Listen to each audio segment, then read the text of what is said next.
Hey YouTube, what's up? Dr. T here, and welcome to my hometown, St. Petersburg, Florida.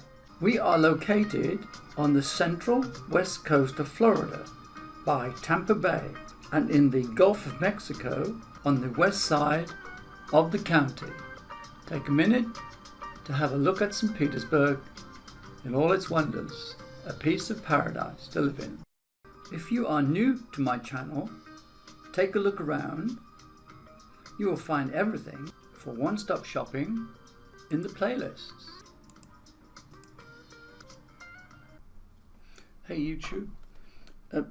So back on Bitcoin again and a new day in my ongoing study to define a trading model of the Ethereum coin on the GDAX exchange. So you are currently looking at the GDAX live platform. We are on the 1 minute trading range, seeing the continuous upside with buys from 820 to 821 and the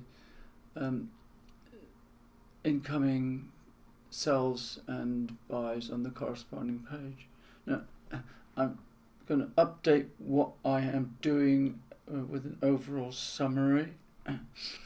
The premise of the model is to define peaks and bottoms from the solid bars. So this orange here, that's the solid bar, so we're looking for a top or a bottom. So let's go outside of here.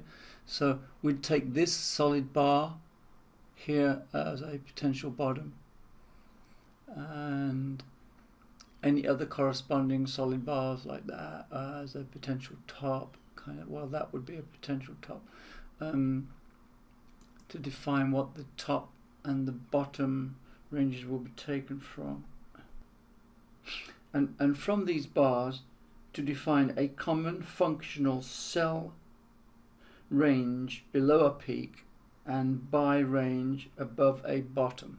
So we're looking to see the stock being bought up, or the coin being bought up, reaching a peak, and then we would lock in our profit from the below by selling on the downside of that by a set amount, and correspondingly below that from the bottom.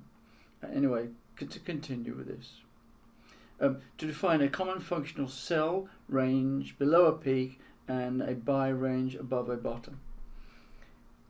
Yesterday saw many kind of iterations and changes. The current study has seen many adjustments and a resetting of the accounting spreadsheet because of the changes that took place yesterday. The former accounting gains had to be completely scrapped because the offsets that are being evaluated has changed dramatically. It was originally somewhere about $11. Now this has changed quite considerably based on recent observations of what works and what doesn't work. The current iteration is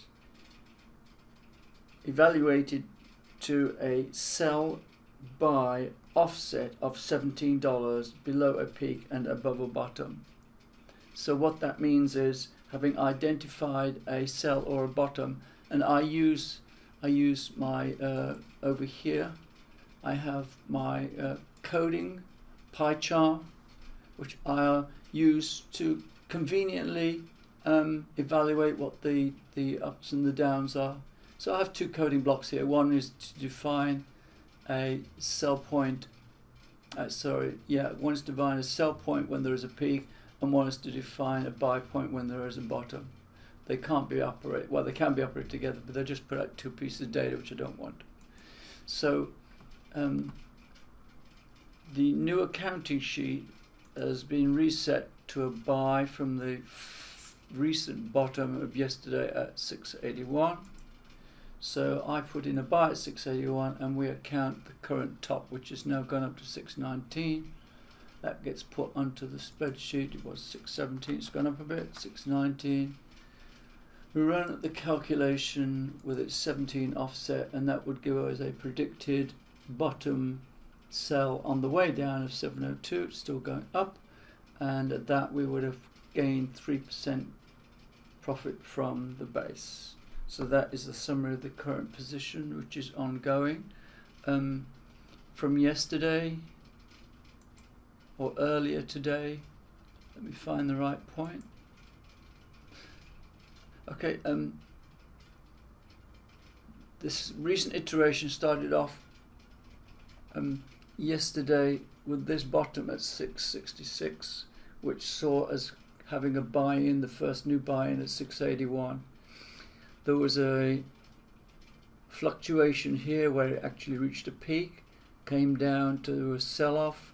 This was outside of the previous range, which was at 15, so this would have triggered a sell, so that caused one to change the model, and it was expanded out from 15 to 17, so that would have been avoided. And that's the continuous ongoing situation, to find these glitches or fluctuations and make sure that the model contains these, such that we do get our whole range up from a bottom to a top before we activate a sell.